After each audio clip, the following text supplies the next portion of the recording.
I read a question recently asking what is the role playing like during these simulation sessions, so I wanted to help prepare you. Because my first role playing activity during these simulation sessions was an absolute disaster.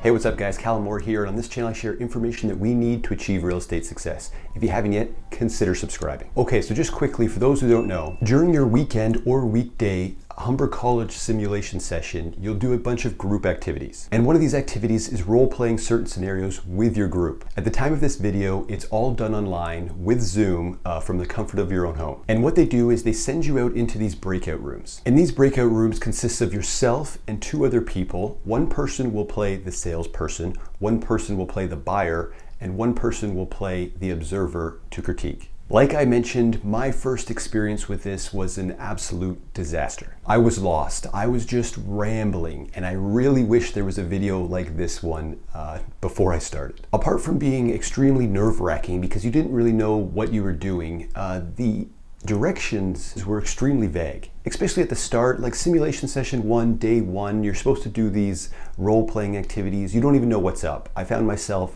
just babbling. I didn't even know where to go or what to read. So I'll show you exactly now what I do to prepare for these now that I've done it multiple times. Hopefully by watching this, it becomes significantly less daunting of a task and you might actually learn something from the experience. So I'll go from the example from my last role-playing experience, which was simulation session 2, day 3. I'll quickly go through how I organize my role-playing script per se, and at the end I'll show you exactly word for word what I wrote. So you'll have access to your participation workbook about a week before your start date. As you scroll down on your day's activity, you can find the role-playing introduction and read the salesperson objectives during this role play are: explain the details of these 3 clauses included in Schedule A and confirm the buyer's understanding. Just basically as you would do so in real life. So this particular scenario has the building report, sprinkler system, and the structural engineering for a specific crane system to be installed. Then you scroll down to the performance checklist. I didn't even know this performance checklist existed my first time around. Imagine how bad I was and how much harder I made it for myself. They should do it between each other. There's 2 facilitators, they should do a role play together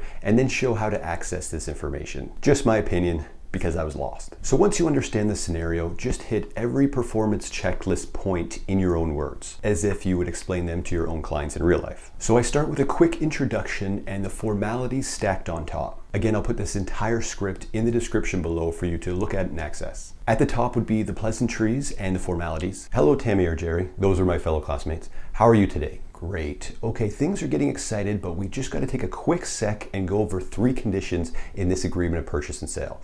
These conditions are to protect your best interest and provide you with the opportunity to do your due diligence prior to the offer becoming firm and binding. Okay? So then I would just go through the 3 conditions. Awesome. So the first condition is the building report. This will allow a structural engineer to come in and confirm that the floor load will support the weight of the restaurant equipment you will be moving in. Okay? And then I would go through the second and third condition right after. And then I add a paragraph making sure our clients understand by saying, okay, so with these 3 conditions, it's super important to be aware of our time frame.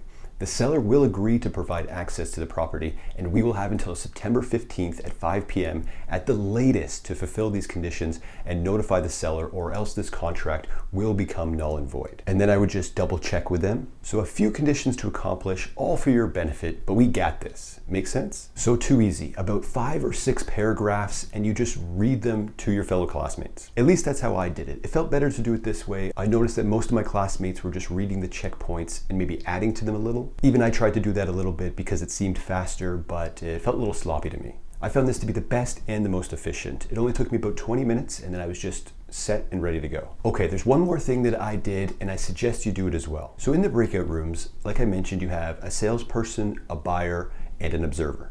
Well, the buyer has their own card to follow in this participation exercise. So you scroll down in the participation workbook and find the buyer's role-playing duties. They're going to ask you 3 questions either at the end or throughout the presentation. What I do, I quickly go read these 3 questions and then write down my answers in my own words. So the first one, what are the consequences if I don't meet the time frames in this condition? Then I would just have my answer prepared. If we don't meet the time frame, these conditions will become null and void, so we don't want that, and so on and so forth with the next two questions. So my role-playing script, which again is in the description below, would look something like this. Just 6 short paragraphs followed by 3 answered questions. Too easy. I put that good faith in there because some wildcat role-playing buyers in your breakout rooms might go off script and ask you some crazy questions. Then I just always remind them that we're both acting in good faith here and we both want to get this deal done. I really hope that helped, and if you're in real estate like myself to help future clients like no one else, reach out and comment below. And if somehow you found this video before you've even started your simulation sessions, check out this video right here where I go through the structure, the preparation, and my experience in simulation session 1. We'll see you there.